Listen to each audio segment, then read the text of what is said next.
Bom dia, senhoras e senhores. Eu sou Rodrigo Antônio, engenheiro civil, e a gente está aqui com uma videoaula para mostrar como que você vai fazer uma obra e salvar o arquivo dessa obra na planilha de gerenciamento de risco de SPDA. Bom, primeira coisa, você vai abrir o local onde você recebe a planilha, você vai guardar ela no seu computador, então você abre o arquivo que você recebeu, certo?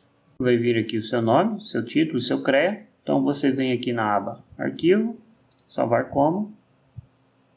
Vai procurar um destino para salvar o arquivo. Eu já tenho aqui criado uma pasta aqui na área de trabalho.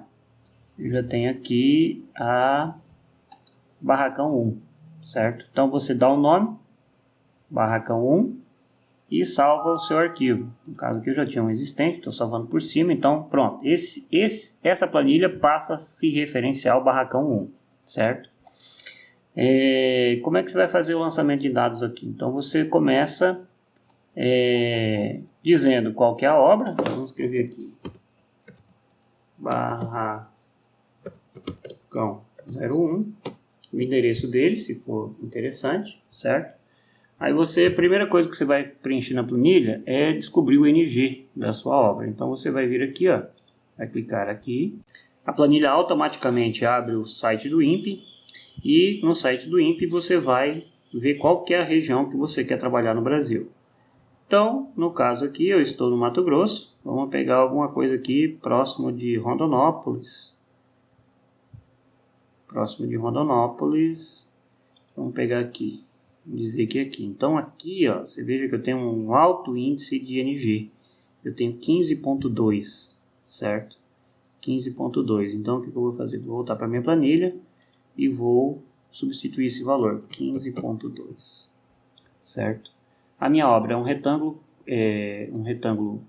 uma obra prismática simples, é um retângulo de 30 por 20 com um pé direito de 5 metros. Então tem uma área de exposição, você já pode facilmente visualizar aqui, de 2.806 metros quadrados. Qual que é o fator de localização da minha estrutura? Ela é uma estrutura isolada, nenhum outro tipo na vizinhança. Ela possui, no caso aqui, eu sempre gosto de praticar a primeira análise sem a proteção de SPDA, certo? Então ela também não tem blindagem, no caso dessa obra, desse projeto, não tem a blindagem espacial. Beleza, vamos considerar nesse exercício o seguinte, nós teremos apenas uma linha conectada à estrutura, que seria a linha de potência. Então, se você colocar qualquer uma das duas, ela não tem influência no cálculo aqui. Ela só vai ter influência se você tiver duas linhas conectadas, por exemplo, uma linha de energia e outra linha de telecomunicação. Então, teria influência no cálculo. Aqui não interessa a opção que a gente escolher, o resultado vai ser o mesmo. A tabela te pergunta aqui, ó, se existe essa linha conectada à estrutura. Então, nesse caso, a primeira linha existe, sim. Qual que é o comprimento dessa linha? Se você não conhece o comprimento, se você não tem essa informação no projeto, você deixa aqui como 1000. Caso você conheça, você informa o comprimento da linha. No caso aqui, ela está chegando aérea, na estrutura, o fator de instalação é aéreo. O tipo de linha é uma linha de baixa tensão ou de sinal. E ela está no ambiente rural, certo? Então, repare que quando você vem alterando as propriedades das células, ela vem alterando os valores dos índices das tabelas. Ah, Rodrigo, onde que você vai buscar esse índice da tabela? Então, eu vou buscar aqui, ó, por exemplo, o fator ambiental, eu vou buscar na tabela 4 da NBR 5419. Quando você clica sobre aquele link, ele te direciona para a tabela, certo? Então você já tem aqui facilmente os índices da tabela. Voltando para a aba lançamento de dados, a gente dá sequência no projeto. Blindagem, não tem blindagem da linha. E a isolação, a blindagem do aterramento de isolação é a linha aérea não blindada indefinida, certo? Eu não tenho nenhuma estrutura adjacente nesse caso. A minha estrutura ela é isolada com nenhum outro objeto na vizinhança, certo? E a tensão suportável do meu sistema ela é de 4 kV. Essa informação você vai conseguir com os equipamentos instalados no no interior da zona protegida, certo? Que no caso é o interior da edificação. O tipo da linha é uma linha de energia. Se fosse linha de sinal, obviamente, a gente trocaria a linha. Nesse caso, nesse exercício, a gente está considerando apenas uma linha instalada na edificação. Então a tabela vai te perguntar aqui, ó, possui esta linha, que no caso é a linha 2. Então, evidentemente, você vai colocar aqui como não possui essa linha, certo? Repare que quando você coloca não, ela já desabilita a função de comprimento, certo? Desabilita a função de comprimento, então você já não pode mais informar esse valor ali. Informando não, você não tem necessidade nenhuma de informar mais nada nesse contexto da segunda linha. Então você já pode partir para a definição do tipo da zona. Nessa zona, a zona quer dizer o quê? É a estrutura como um todo, certo? Ou parte da estrutura que você está analisando. Porque a planilha, ela, por enquanto, está calculando com uma zona só. Então, nessa edificação, existe atendimento ao público? Não existe atendimento ao público. Qual que é o tipo de piso? É um piso de agricultura ou de concreto, certo? Existe algum tipo de proteção contra choque? Nenhum tipo de proteção contra choque na estrutura, tampouco na linha. Qual que é o risco de incêndio da estrutura? O risco de incêndio você vai procurar o profissional, se não for o caso que os senhores estão fazendo, né? Se você não está fazendo o projeto de combate a incêndio, então você vai procurar com o profissional que estiver fazendo o projeto e vai consultar com ele qual que é o risco de incêndio da estrutura. No caso, um risco normal de incêndio, certo? Também com esse mesmo profissional, você vai descobrir com ele qual que é o tipo de proteção contra incêndio que você tem. No nosso caso, a gente não tem nenhuma proteção. Como a gente está descobrindo se a edificação precisa ou não ter as proteções, então eu deixo aqui como 100 e como 100 no DPS, até porque nesse caso, desse estudo específico, a telecomunicação não existe essa linha, então não tem função você ter qualquer tipo de DPS aqui, certo? Então você vai analisar aqui somente a questão da linha de energia.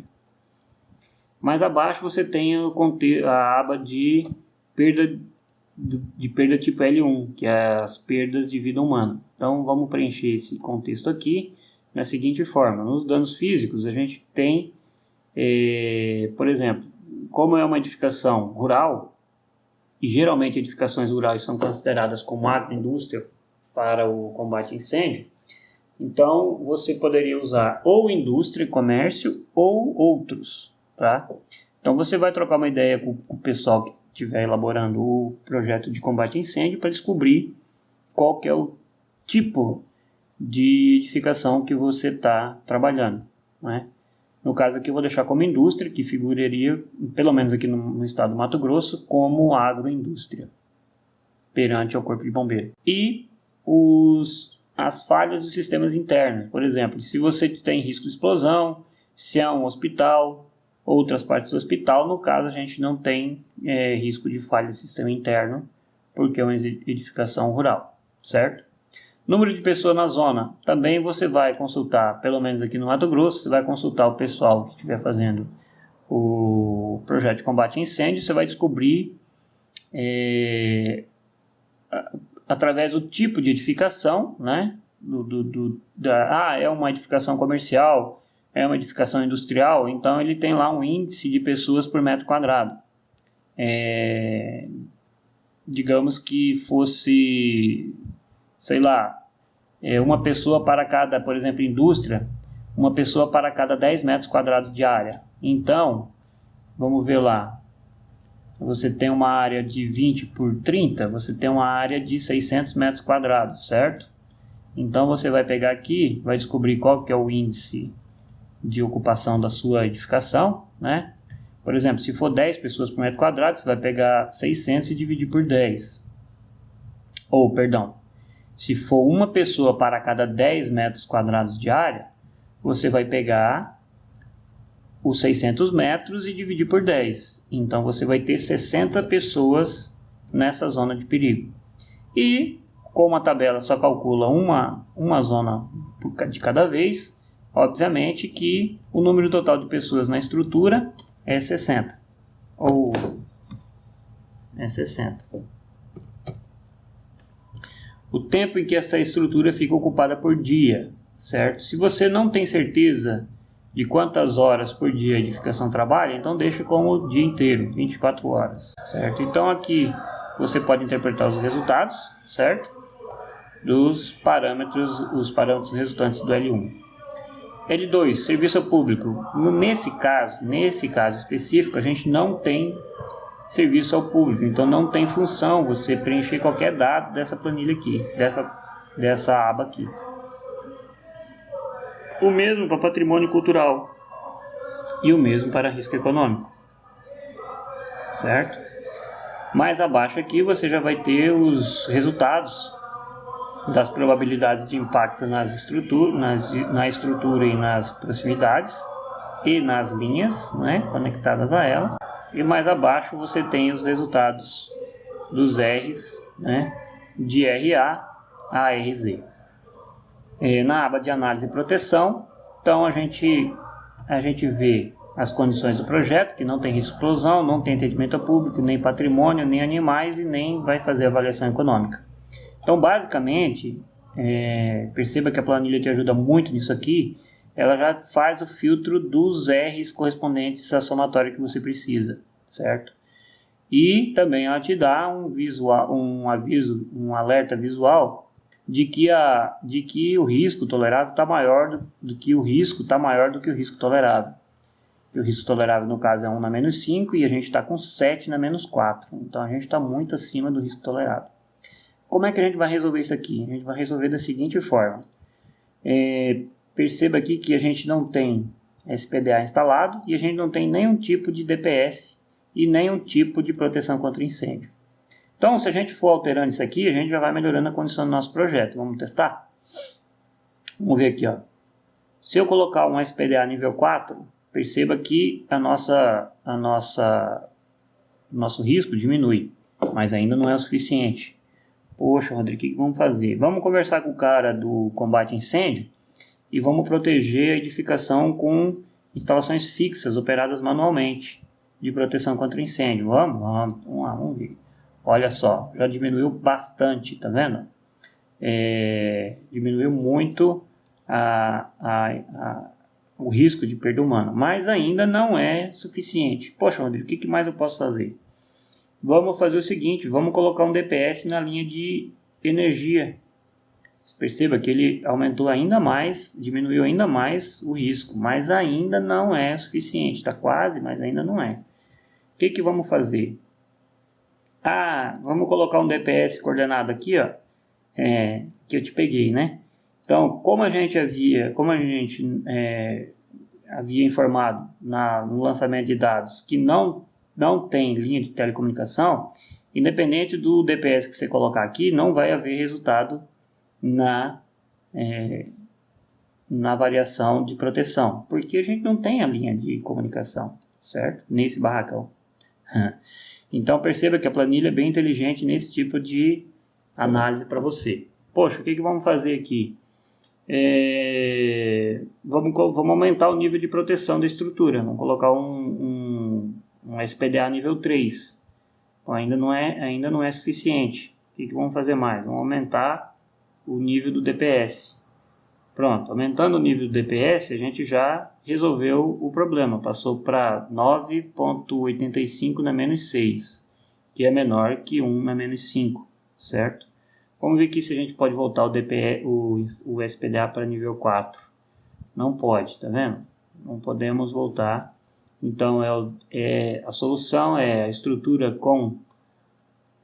protegida com SPDA nível 3 e um DPS nível 2. Se eu voltar para nível 3 aqui, também não dá. Ó. Tem que ser nível 2 e a proteção contra incêndio com os extintores de proteção fixa. Esse é o resumo da nossa obra. Então, a gente tem que ter essas características aqui. Feito isso, basta você vir na área de impressão e fazer a impressão conforme desejar, que você vai ter a memória registrada na sua planilha, certo? Tanto da aba de proteções, quanto da aba de lançamento de dados. É interessante você ter essa impressão, porque você vai ter toda a descrição da característica de dimensões e das características de lançamentos de parâmetros diversos que a planilha tem para você interpretar o caso da sua obra ou projeto, certo? É isso aí, pessoal. Fiquem com Deus, não esqueçam de dar o joinha e até a próxima videoaula.